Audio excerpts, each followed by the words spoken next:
السلام عليكم، كي دايرين؟ لاباس عليكم؟ نتمنى ان شاء الله تكونوا بخير وعلى خير ويلقاكم الفيديو ديالي باحسن الاحوال ان شاء الله.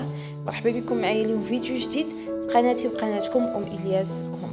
اليوم جيت نبارطاجي معكم هاد الطابيسي اللي كاين حدا اسواق سلام في الدوبل فوا، جاي حدا كافي كليونكور.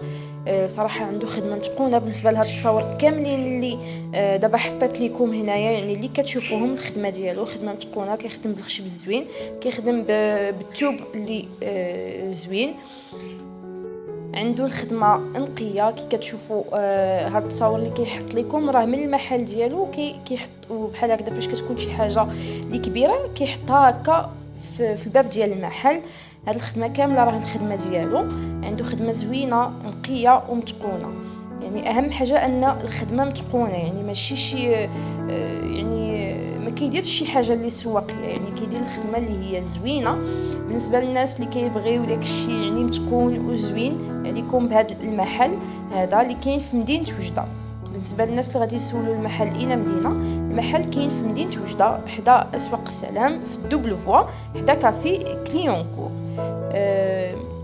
راني في اول فيديو الصوره اللي حطيتها لكم هي يعني لا كارت فيزيت ديالو، وغادي نخلي لكم المعلومات في صندوق الوصف بالنسبه للرقم ديال التليفون ديالو، بالنسبه للعنوان ديالو، حتى بالنسبه للناس اللي ما غاديش يعرفوا البلاصه فين جا بالضبط، يعني اتصلوا به هو غادي ينعت لكم البلاصه بالضبط فين كاينه.